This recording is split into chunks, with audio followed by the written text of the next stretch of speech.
2004년에 아테네 올림픽이 열렸을 때 이런 일이 있었습니다. 매트 에먼스라고 하는 미국의 사격 선수가 50m 라이플 경기에 출전을 했습니다. 이 사람은 세계적 기량을 가진 선수였고 이미 금메달 1개를 확보할 정도로 실력이 뛰어났습니다. 그는 이관왕을 노리면서 총을 쏘았고 정확하게 관역에 명중을 했습니다. 경기가 진행되면서 2위와의 점수 격차가 늘어났고 사람들은 그가 두 번째 금메달 딸 것을 확실하다고 믿었습니다. 이제 마지막 한 발이 남았습니다. 2위와의 점수 격차가 제법 크게 벌어졌기 때문에 웬만큼만 쏘아도 금메달을 딸 수 있는 상황이었습니다. 호흡을 가다듬은 에만스가 완벽한 자세로 방아쇠를 당겼습니다. 탄환은 정확하게 관역의 정중앙을 뚫었습니다. 그런데 이상하게도 관역을 맞췄다는 효과음이 들리지 않았습니다. 더구나 전광판에 표시된 에먼스의 점수가 0점으로 나오는 것입니다. 사람들이 웅성거렸습니다. 혹시 기계가 잘못된 것이 아닌가? 에먼스 선수 본인도 어루중절한 표정으로 심판진을 바라보았습니다마는 그러나 잠시 후에 관객은 물론 에먼스 자신이 깜짝 놀랄 사실 하나가 발견됐습니다. 에먼스 선수가 마지막으로 쏜 탄환은 자신의 관역이 아니라 옆 선수의 관역을 맞힌 것이었습니다. 무슨 연유인지 잠깐의 착각으로 관역을 잘못 바라본 것입니다. 결국 에먼스 선수의 마지막 탄환의 점수가 0점으로 처리가 되면서 그는 올림픽 2관왕의 기회를 놓치고 만 것입니다. 여러분, 에먼스 선수의 사격 자세에 문제가 있었습니다. 그렇지 않습니다. 가다듬은 호흡법도 완벽했고 방아쇠를 당기는 타이밍도 완벽했습니다. 그러나 자신의 관역이 아닌 엉뚱한 관역을 바라보고 있었기 때문에 정중앙을 마치고도 실패자가 된 것입니다. 이런 의미에서 우리가 인생에서 성공하려면 바른 관역을 바라보아야 됩니다. 그리고 그 관역에 정확하게 맞춰야지 좋은 열매를 맺을 수가 있는 것입니다. 이런 면에서 우리의 실력이나 열심보다 더 중요한 것은 바른 관역을 설정하는 것이라고 할 수가 있습니다. 우리가 어떤 관역을 겨냥하게 되면 우리 삶이 가장 아름답게 될까요? 사람들이 설정해 놓은 관역일까요? 소위 주변 사람들이 인정해 주는 삶의 기준을 말합니다. 혹은 자기 자신이 설정한 관역일까요? 이것은 자기 자신이 만든 기준을 말하는 것이죠. 혹은 세상이 설정한 관역, 즉 세상이 만들어 놓은 성공의 기준을 말합니다. 이것이 우리 삶을 평가하는 절대적 기준이 될 수가 있을까요? 물론 이와 같은 기준들도 필요가 없는 것은 아니지만 이것은 정확한 관역이라고 말할 수가 없습니다. 왜냐하면 그것은 상대적이고 가변적이며 왜곡된 것들이 많기 때문에 그렇습니다. 자, 그렇다면 우리가 인생을 겨냥해야 될 바른 관역은 무엇일까요? 그것은 바로 하나님의 관역입니다. 하나님이 우리 인생을 평가하실 최후의 심판자이시기 때문에 하나님이 인정하셔야 바른 삶입니다. 하나님이 오케이 하셔야 성공이 되는 것입니다. 그럼에도 불구하고 사람들의 평가나 세상의 기준을 따라 사는 사람들이 많이 있습니다. 사람들이 박수 쳐주고 그 사람들이 인정해주면 성공이라고 착각을 합니다마는, 그러나 기억하실 것은 아무리 사람들이 환호해 주어도 하나님의 관역을 벗어났다면 이것은 실격이 되는 것입니다. 그 좋은 예가 민수기 20장에 나오는 모세의 케이스라고 할 수가 있습니다. 이스라엘 민족이 신광야에 도착했을 때 백성들이 물이 없다고 모세를 원망했습니다. 사실은 과거에도 이런 일이 한 번 있었죠. 출애굽기 17장에 보시면은 그들이 출애굽 초창기에 무리바에서 물이 없다고 모세를 원망한 적이 있었습니다. 그랬는데 광야 여정의 마지막 부분에 와서 다시 물 때문에 원망을 터뜨린 것입니다. 그때 모세가 반석을 2번 쳐서 물이 나오겠다고 했습니다. 하나님은 반석을 명하여 물을 내라고 하셨는데 모세는 이 말을 무시하고 사실은 노가 가득 찬 마음으로 반석을 내려친 것입니다. 그랬더니 물이 터져 나왔어요. 그 결과 모든 회중들과 짐승들이 다 물을 마시게 된 것입니다. 이것을 바라보면서 사람들이 어떤 반응을 보였을까요? 야, 역시 모세구나. 모세는 훌륭한 지도자야. 환호를 했을 가능성이 많습니다. 왜냐하면 그들의 목을 채워주었고 목마름을 채워주었고 가축들의 목마름도 채워주었기 때문에, 무엇보다도 큰 능력이라는 기적을 행하지 않았습니까? 인간적인 관점에서 본다면 분명 큰 성공이라고 할 수가 있죠. 그러나 하나님의 관점에서도 그랬을까요? 아닙니다. 이것은 치명적인 실패였습니다. 하나님께 불순종했기 때문입니다. 여러분 잘 아시는 바대로 이것 때문에 모세는 가나안에 입성하지 못한 채 모압 평지까지만 사역하고 생애 뒤편으로 사라지고 말지 않았습니까? 모세의 이 사건과 관련해서 켄트 휴즈라고 하는 사람이 성공병으로부터 자유로운 목회라는 책을 쓰신 분인데요, 이 석세스 신드롬, 여기에 빠지는 목회자들이 많죠. 이것을 지적하는 소중한 책인데요, 그런 그 책에서 이런 말을 적었습니다. 하나님은 우리의 성공을 위해 부르지 않으셨다. 소명을 위해 부르셨다. 그러므로 참된 성공은 충성이다. 섬김이며 사랑이다. 믿음과 거룩함이며 기도가 성공이다. 이것은 목회 사회자와 아무런 상관이 없다. 이런 말을 적었습니다. 저도 목회자로서 그 책을 읽으면서 찔리는 면이 많았습니다. 여러분, 세상이 인정해 주는 것이 참된 성공이 아닙니다. 하나님이 인정해야 성공인 것입니다. 이런 측면에서 우리가 사역을 하든 삶을 살아가든 세상 잣대를 따라서 세상의 관역을 맞추기 위해 사는 인생이 아니라 하나님의 관역을 정확하게 바라보고 이것을 맞추기 위해 살아가야지 우리 인생이 바르게 되는 것입니다. 이와 같은 삶을 산 자들만이 마지막 인생 결산서를 쓰고 주님 앞에 설 때에 잘했다 칭찬받게 되는 것입니다. 그렇다면 하나님이 설정하신 관역은 과연 어떤 것이며 어떻게 그것을 향해 나아갈 수가 있을까요? 오늘 같이 봉독한 본문에 보시면 인간의 기대를 넘어선 파격적인 하나님의 분부 하나가 기록되어 있습니다. 1절을 잠깐 보시면요, 여호와께서 내게 이르시되 이스라엘 자손이 다른 신을 섬기고 근 포도 과자를 즐길지라도 여호와가 그들을 사랑하나니 너는 또 가서 타인의 사랑을 받아 음녀가 된 그 여자를 사랑하라 하시기로 그랬어요. 여기 근 포도 과자가 나오는데 이것은 아수르 풍류의 여신인 아스타로스 신전에 바치는 제사 떡을 말하는 것입니다. 이스라엘 백성은 이와 같이 이방 신을 섬기면서 영적인 음행을 저지른 것입니다. 그랬는데 하나님은 그럴지라도 그들을 사랑하신대요. 그러면서 내가 이와 같이 이스라엘을 사랑한 것처럼 너는 또 가서 타인의 사랑을 받아 음녀가 된 그 여자를 사랑하라고 말씀하셨어요. 여기에 타인의 사랑을 받아 음녀가 된 그녀가 누구를 말할까요? 문맥상 고멜을 말하는 것입니다. 특별히 여러분이 여기서 또 가서 go again이라는 표현에 주목하시기를 바랍니다. 이것은 한 번 했는데 또 할 것을 말씀하신 것입니다. 고멜은 원래 창기였죠. 그런데 하나님께서 그를 아내로 삼으라고 해서 결혼을 했습니다. 자, 그랬으면 이젠 옛생활을 끊고 정숙하게 살아야 되는데 또 집을 나가서 음행을 저지른 것입니다. 그러면 어떻게 하는 것이 우리의 상식이고 어떻게 하는 것이 우리의 기대치일까요? 이제는 버려야 하는 것입니다. 그런데 오늘 본문은 뭐라고 말씀하고 있나요? 너는 다시 가서 그 여자를 데려와 사랑하라는 것입니다. 이것은 인간의 보편적 기준을 훨씬 뛰어넘는 파격적인 분부가 아닐 수가 없습니다. 놀라운 사실은 호세아가 그럼에도 순종을 했다는 것입니다. 왜 그랬을까요? 이것이 이스라엘을 향한 하나님의 심정임을 알았기 때문입니다.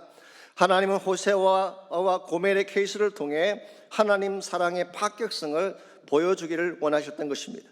여러분, 이와 같은 것이 하나님이 설정하신 기준입니다.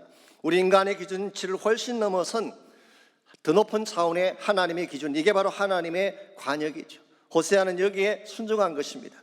자신의 유익이나 편안함보다는 하나님의 뜻이 더 중요함을 깨달았기 때문에 저는 이와 같은 것이 바른 삶이라고 생각을 합니다. 내가 설정한 기준이 아니라 하나님이 설정하신 기준을 바라보고 그것을 순종해 나갈 때 하나님이 우리를 통해 일하시는 것입니다. 오늘이 금년을 보내는 마지막 주일입니다. 여러분, 지난 한 해 삶을 어떻게 살아오셨는지요? 내 뜻을 따라 살아왔는지 아니면 하나님의 뜻을 따라 살아왔는지, 내가 설정한 기준을 따라 살아왔는지 하나님의 기준에 합당하게 살아왔는지 이걸 한번 점검할 필요가 있습니다. 이것을 점검하고 바른 삶으로 돌아가야지 우리 인생이 후회 없는 인생이 되는 것입니다. 하나님께서 기뻐하시는, 그래서 우리 모두가 추구해야 될 인생의 바른 관역은 과연 어떤 것일까요? 오늘 본문을 통해서 우리 모두가 하나님께 인정받기 위해서 반드시 겨냥해야 될 세 가지 차원의 관역을 소개해 드리려고 합니다. 첫 번째로 하나님께 인정받는 삶을 살려면 사랑의 관역을 맞춰야 하는 것입니다. 사랑의 관역. 하나님이 우리 인생을 평가하시는 첫 번째 기준이 사랑입니다. 얼마나 바르게, 얼마나 깊게 사랑하며 사느냐, 이것이 우리 삶의 진정한 열매를 결정하는 것입니다. 1절을 다시 보시면요, 하나님이 호세에게 분부하신 사랑은 우리가 생각하는 사랑과 차원이 다른 것을 알 수가 있습니다. 사랑의 기준이 상당히 높다는 사실이죠. 우리는 일반적으로 자신의 조건에 맞는 사람과 사랑을 하지 않습니까? 물론 집안 배경이나 학벌의 차이가 있는 경우도 가끔 있지만 대개는 비슷한 조건의 사람과 만나고 또 결혼을 합니다. 또한 결혼한 이후에도 서로 일정한 선을 지킬 때 관계가 유지가 되죠. 근데 만일 둘 중에 한 사람이 바람을 피운다든가 치링을 하게 되면 어떻게 하나요? 이혼 법정으로 달려가는 것입니다. 한마디로 조건을 따라 사랑하는 것이죠. 이것이 우리 인간이 생각하는 사랑의 기준입니다. 근데 오늘 본문의 케이스는 이 모든 기준을 다 허물어 버리고 있습니다. 말씀드린 것처럼 고멜은 처음부터 사랑할 가치가 없는 여인이었습니다. 창기였고 길거리의 여인이었습니다. 하나님은 그런 여인을 데려다가 아내로 삼으라고 했습니다. 사실 이것 자체가 파격적이죠. 그러함에도 결혼을 한 후에 이남 일녀의 자녀를 두었습니다. 그래서 이제는 착실하게 살아야 되는 것입니다. 그랬는데 옛 버릇을 버리지 못하고 또 집을 나가 다른 사람과 어울리더니 급기야는 노예로 팔려가고 말았습니다. 몸만 더럽혀진 것이 아닙니다. 마음도 정신도 다 더럽혀진 불결한 여인이었어요. 그랬으면 끝난 거 아니겠습니까? 이 정도까지 갔으면 버려야 되는 것이 마땅한 것 아니겠습니까? 근데 하나님은 그 여인을 사랑하라고 말씀하십니다. 여기 하나님이 설정하신 사랑의 기준이 새로운 차원의 사랑의 관역이 제시되어져 있습니다. 우리가 생각하는 일반적인 사랑을 훨씬 넘어선 것입니다. 우리가 조건을 따라 사랑하는 인간적인 사랑의 기준을 훨씬 초월한 것이 하나님이 제시하시는 사랑의 내용입니다. 하나님 사랑의 특징이 어떤 것들이 있을까요? 오늘 본문에 한 세 가지 특징을 정리해 볼 수가 있는데요. 첫째가 무조건적입니다. 상대의 상태가 어떠하든지 상관없이 그 사람 자체를 사랑하는 것, 이게 하나님의 사랑이에요. 우리는 사실 사랑을 말하지만 보상을 생각할 때가 많습니다. 그래서 부잣집 딸, 유능한 남자 따지는 것입니다. 그런데 이런 사랑은 오래 가지 못합니다. 조건이 깨어지면 사랑도 함께 깨어지기 때문에. 그래서 어떤 분은 사랑은 자기 망각이다 이런 말을 하셨어요. 진짜 사랑하게 되면 자기가 뭘 하는지 모른다는 것입니다. 그래서 사랑하면 미친다는 말을 하잖아요. 여러분, 미치면요 남들이 보기에는 딱해 보이지만 본인은 행복하다고 합니다. 이게 사랑이에요. 두 번째 특징이 인내를 요구한다는 것입니다. 참사랑은 참는 것입니다. 고멜이 집을 나갑니다. 붙잡았는데 또 나갑니다. 과거를 벗어버리지 못한 채 계속 말썽을 부립니다. 그래도 끝까지 참는 것이 사랑이라는 것입니다. 그러므로 사랑에는 절망이 없습니다. 사랑에는 실망한다는 말이 없습니다. 실망은 최후의 말이요, 해서는 안 될 말입니다. 이것이 하나님이 우리에게 보여주시는 사랑이었어요. 정확하게 말씀드리자면 사실 우리 자신이 얼마나 실망스러운 존재였습니까? 얼마나 하나님의 사랑을 거절하고 떠나갔습니까? 그래도 하나님 끝까지 참아주셨잖아요. 이 사랑을 우리에게 부탁하는 것입니다. 세 번째 특징은 참된 사랑은 대가 지불을 요구한다는 사실이에요. 2절을 보시기 바랍니다. 내가 언 15개와 보리 한 호멜 반으로 나를 위하여 그를 사고 그랬어요. 여기 보면은 고멜을 사기 위해 지불한 값이 나오는데 언 15개와 보리 한 호멜 반이라고 했습니다. 보리 한 호멜 값은 13겔이라고 합니다. 그러므로 한 호멜 반은 얼마가 될까요? 15세겔이 되겠죠. 그럼 합쳐서 몇 세겔입니까? 언 30세겔이 되는 것입니다. 이것은 사실 그 당시 노예 한 사람의 몸값이라고 할 수가 있습니다. 이것을 보면 결국 고멜은 노예로 팔려가서 밑바닥까지 떨어졌던 사실을 확인할 수가 있죠. 이와 같은 고멜을 회복하려면 반드시 대가 지불이 필요했던 것이죠. 여러분, 사랑은 말로만 하는 것이 아닙니다. 정말 사랑하면 기꺼이 자신을 희생할 수 있어야 되는 것입니다. 한 가지 흥미로운 사실이 무엇인지 아십니까? 마태복음 26장 15절에 보시면 가룟 유다가 예수님을 팔아 넘긴 값이 언 30이었다고 기록하고 있습니다. 유다는 하나님의 아들을 노예값으로 팔아 넘긴 것입니다. 여러분, 이것이 여러분과 저를 사랑하기 위해 예수님이 지불하신 대가입니다. 그 고귀하신 하나님의 아들이 노예처럼 언 30에 팔려가서 십자가를 지신 것입니다. 이 십자가 사랑이야말로 역사상 가장 파격적인 사랑이며 납득할 수 없는 사랑입니다. 왜냐하면 고멜보다 더 더러운 여러분과 저를 구원하기 위한 사랑이었기 때문에. 그래서 사도 바울은 로마서 5장 7절 8절에서 그 사랑을 다음과 같이 묘사하고 있습니다. 오인을 위하여 죽는 자가 쉽지 않고 선인을 위하여 용감히 죽는 자가 혹 있거니와 우리가 아직 죄인 되었을 때에 그리스도께서 우리를 위하여 죽으심으로 하나님께서 우리에 대한 자기의 사랑을 확정하셨느니라. 의인을 위해 죽는 것 쉽지 않죠. 선하고 착한 사람이 죽는 경우도 지극히 드문 케이스입니다. 그런데 우리가 아직 죄인이었을 때에, 가장 더럽고 누추한 죄인일 때 거룩하신 하나님이 여러분과 저를 위해 죽었다는 것입니다. 이게 말이 되는 이야기입니까? 이 말도 안 되는 비논리적인 비상식적인 사랑이 바로 하나님이 설정하신 사랑이에요. 오늘 여러분과 제가 이 사랑 때문에 구원받았다면 우리도 이 동일한 사랑을 실천해야지 하나님의 관역을 마치는 인생이 되는 것입니다. 그래도 불구하고 우리는 이런 사랑을 실천하기보다는 나의 이기적 욕심을 따라 계산하고 내가 기뻐하는 방식대로 사랑할 때가 참 많습니다. 그래서 상처를 받기도 하고 상처를 주기도 하는 것입니다. 오래전에 한국의 어느 교회에서 실제로 이런 일이 있었다고 합니다. 6.25 전쟁이 끝나고 얼마 지나지 않았을 때인 것 같은데요, 교회를 신실하게 다니는 남매가 있었습니다. 오빠는 대학을 졸업하고 직장을 다니고 있었고 여동생은 거의 뒷바라지를 하면서 열심으로 살았습니다. 하루는 교회 안에 누군가가 그 여동생에 대해 좋지 않은 말을 퍼뜨리기 시작한 것입니다. 그 여동생이 몸을 파는 여자 출신이라고 하는 소문이었어요. 사실은 전쟁 직후에 사는 것이 너무 힘들어서 가정과 오빠 학업을 위해 잠깐 빗나갔던 적이 있었습니다. 그러나 지금 모든 것을 다 끊고 새 사람이 되어서 착실하게 신앙생활을 하고 있는데 누군가가 과거를 덜추어낸 것입니다. 이것을 견디지 못한 그 자매가 결국 스스로 목숨을 끊고 말았다고 하는 가슴 아픈 스토리가 있습니다. 여러분, 이와 같은 것이 하나님이 기뻐하는 것일까요? 이것이 바르게 하는 것이고 정의롭게 사는 것일까요? 아닙니다. 하나님이 용서하시고 사랑한 그 사람을 우리가 함부로 정죄하는 것은 잘못된 것입니다. 더구나 그 사람의 입장에 대어보지 않은 상태에서 얼마나 힘든 가운데서 그런 일을 했는지를 겪어보지 않은 상태에서 함부로 그 사람 인생을 평가하는 것은 위험한 일이 아닐 수가 없습니다. 오늘 여러분과 저에게는 이와 같은 일이 있어서는 안 될 것입니다. 왜냐하면 우리 모두에게도 부끄러운 과거가 있잖아요. 우리 모두도 더럽고 누추했던 과거 행적이 있지 않습니까? 근데 하나님이 이와 같은 우리를 사랑하셨어요. 용서해 주셨어요. 그렇다면 우리도 다른 사람을 그렇게 용서하고 용납하며 살아야 되는 것입니다. 여러분과 제가 지난 한 해를 살아오는 가운데 혹시라도 용서하지 못한 사람이 있다면, 사랑해야 마땅했는데 사랑하지 못한 사람이 있다면 금년이 지나가기 전에 참된 사랑을 고백하시기를 바랍니다. 참 사랑으로 그 사람을 품고 안아주시기를 바랍니다. 이것이 하나님께서 인정하시는 성공적인 삶의 내용이기 때문에 그렇습니다. 두 번째로, 하나님께 인정받는 삶을 살려면 성결의 관역을 맞춰야 합니다. 3절을 보시기 바랍니다. 고멜을 돌아오게 하신 후에 호세아가 요구한 것이 무엇인가가 3절에 기록되어 있습니다.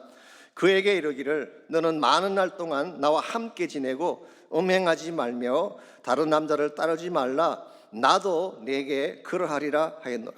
먼저 나와 함께 하자고 제안했습니다. 이것은 동거에 대한 요구사항이죠.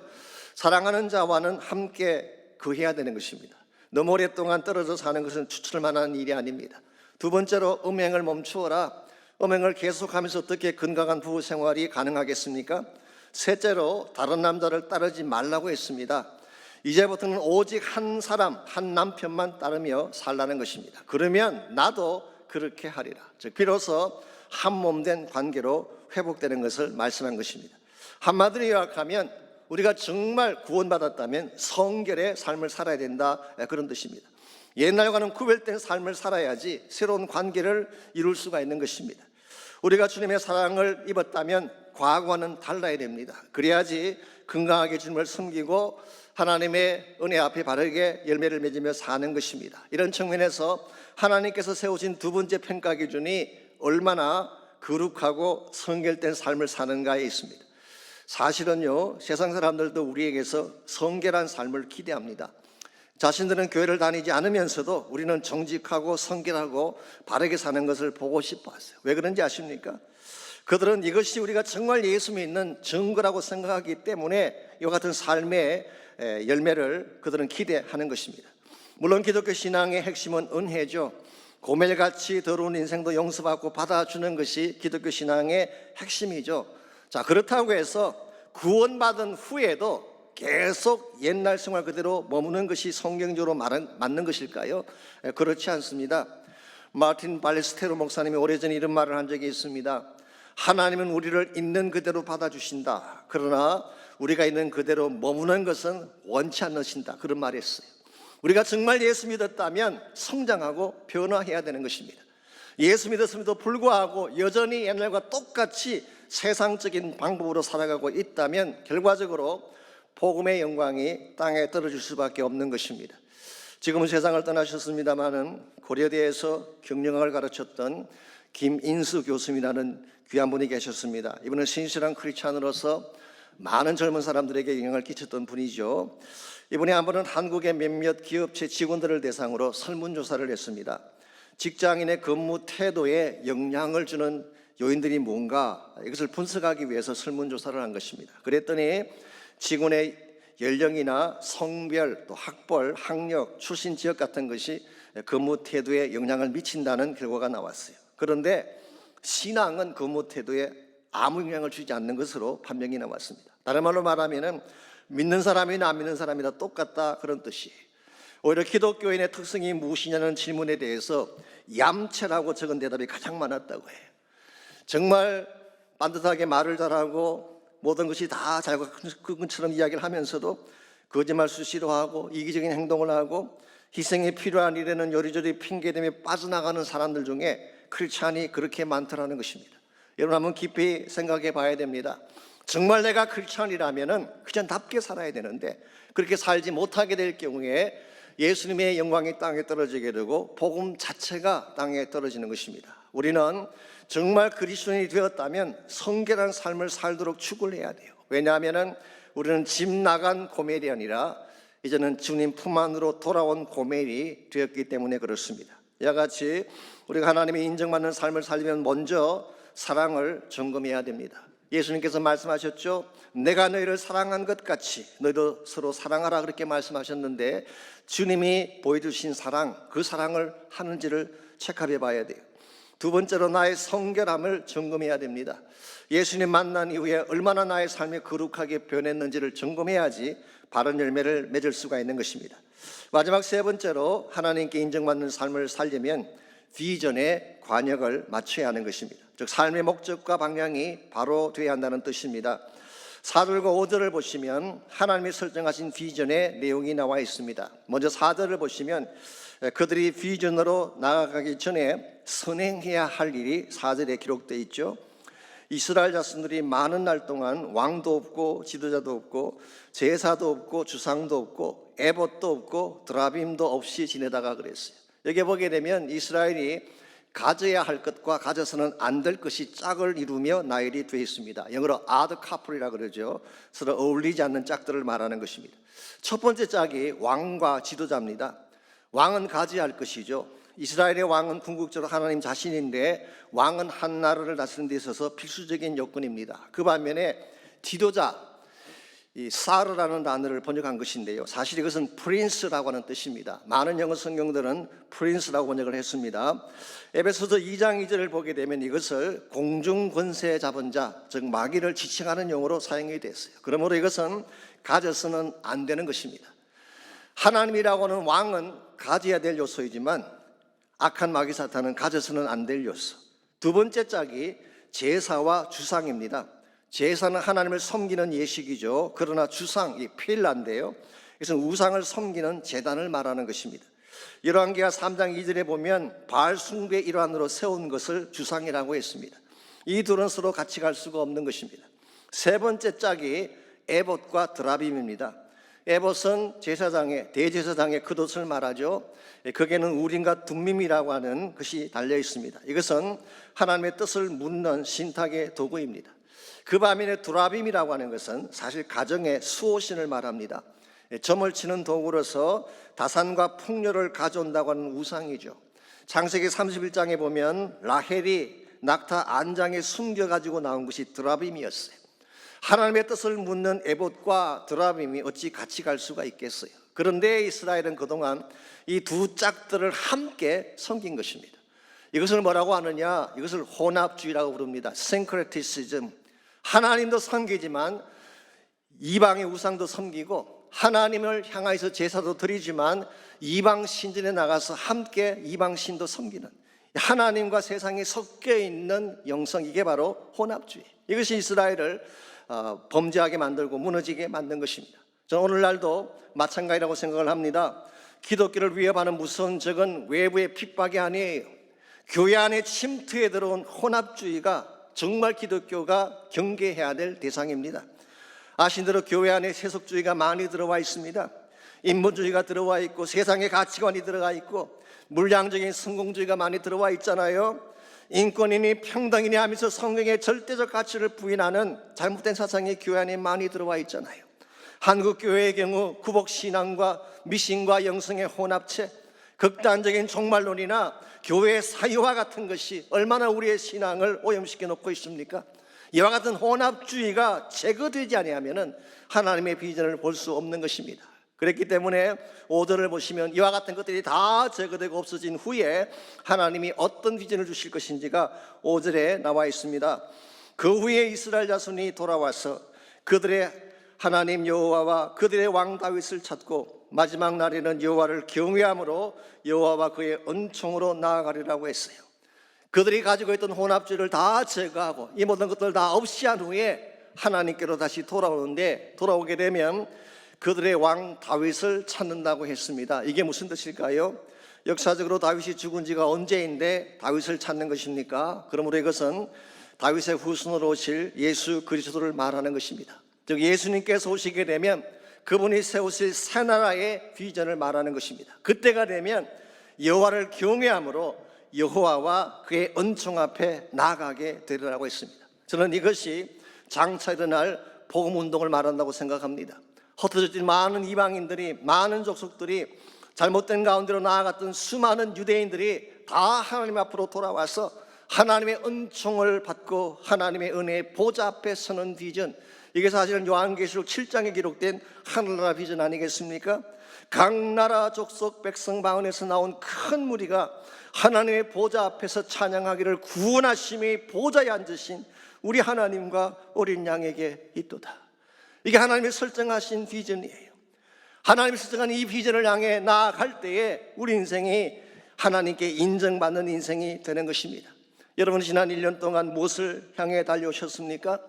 정말 하나님의 비전을 마음에 품고 하나님의 관역을 마치기 위해 달렸었는지, 아니면 나의 이기적인 욕심을 채우고 나의 세상적인 열망을 채우기 위해 살아온 것이라면 우리는 그 모든 것들을 청산하고 다시 하나님 앞에 바른 자세로 나가야 되는 것입니다. 내 안에 있는 모든 더러운 것들, 내 안에 존재하는 모든 혼합주의들을 깨끗하게 처리하고 하나님 비전 앞으로 나아가야지 하나님께 쓰임받을 수 있게 되고 주의 영광 위에 살게 되는 것입니다. 1997년도 USA Today's의 제1면에 두 개의 사진이 실려 있었습니다. 하나는 그해 미스 아메리카의 사진이었습니다. 화려한 얼굴에 화려한 화장을 한 모습, 그리고 35, 24, 35의 완벽한 몸매를 갖춘 여자의 사진이었어요. 그 사진 밑에 이런 글귀가 적혀 있었습니다. This is the standard for American beauty. 이것이 바로 미국적 미모의 기준이다, 그런 말이 적혀 있었어요. 그런데 그 화려한 사진 밑에 또 한 여인의 사진이 실려 있었습니다. 위의 사진에 비교하면 크기도 작고 초라한 사진이었어요. 그 사진의 얼굴은 깡상 마르고 주름살이 펴져 있었습니다. 화장도 하지 않은 no makeups, 립스틱도 바르지 않은 low lipsticks, 더구나 세상을 떠났음을 알리는 기사와 함께 실린 작은 사진이었어요. 근데 그 사진 밑에 이름이 적혀 있는데 Mother Teresa라고 하는 이름이 적혀 있었습니다. 여러분이 아시는 바대로 테레사는 알바니아 태상으로 유복한 가정에서 성장했습니다만 가난 속에서 고통당하는 사람들의 환상을 본 후에 자신의 삶을 빈민들을 위해 바치기로 헌신을 했습니다. 그리고 인도의 최고 빈민 지역인 캘커타로 가서 45년 동안 가난한 자들, 고아들, 병든 자들, 고름이 터지고 피부가 갈라진 그 사람들을 섬기며 살다가 1997년도에 세상을 떠난 것입니다. 여러분, 이 두 여인 중에 누가 더 아름답다고 생각하십니까? 화려한 외모를 자랑하는 미스 아메리카인가요? 아니면 넓고 초라하지만 주님의 사랑을 실천했던 마더 테레사인가요? 하나님이 둘 중에 누구의 삶을 더 아름답다라고 하실까요? You know the answer. 여러분 자신이 답을 아실 것입니다. 정말 하나님이 정말 아름답게 생각하는 존재가 어떤 자인 것을 안다면 이제는 그렇게 사시기를 바랍니다. 여러분, 우리 인생 짧게 보면 안 됩니다. 길게 멀리 보아야 돼요. 눈앞의 이익을 바라보면서 그게 매달려 살기보다는 더 큰 안목으로 그날의 영광을 바라보며 참된 비전을 향해 살아가야지 하나님께 인정받을 수가 있는 것입니다. 저는 한 해를 마감하면서 여러분 모두가 이제부터 주님의 사랑을 가슴에 안고 거룩한 열망으로 하나님 나라 비전을 위해 사는 자가 되시기를 주의 이름으로 축원합니다. 이와 같이 살 때에 비록 지금은 어둡고 고통 가운데 처하는 것처럼 보이지만 우리 주님 다시 오시는 그날 영광 가운데 주님 앞에 서게 될 줄 믿습니다. 이런 의미에서 우리가 한번 이 말씀 붙잡고 함께 기도하기를 원하는데요, 우리 마음속에 참 사랑이 필요합니다. 하나님의 사랑이 필요합니다. 나 같은 죄인을 용납하시고 나 같은 죄인을 억셉트하셨던 그 하나님의 사랑이 내 마음속에 가득 차서 우리도 그렇게 사랑하며 살 수 있도록 힘을 달라고 기도하시기를 바랍니다. 혹시 여러분 주변에 마땅히 사랑했어야 했는데 상처만 주었던 대상이 혹시 있다면 이 해가 저물기 전에 그들을 찾아가서 그들을 가슴에 안고 참 사랑을 보여주시기를 바랍니다. 또한 기도하실 때에 혼합주의가 횡행하는 이 마지막 시대에 순결한 믿음을 가지고 하나님 비전을 보는 자가 되게 달라고 기도하시기를 바랍니다. 하나님은 순결한 삶을 원하세요. 바른 눈으로 주의 영광의 비전 보는 삶을 원하십니다. 세상은 점점 악화해져 가고 주님 오실 날은 점점 가까워졌는데 어디에서 무엇을 하며 인생을 낭비하고 있나요? 낭비할 시간이 없습니다. 주께로 돌아오시기 바랍니다.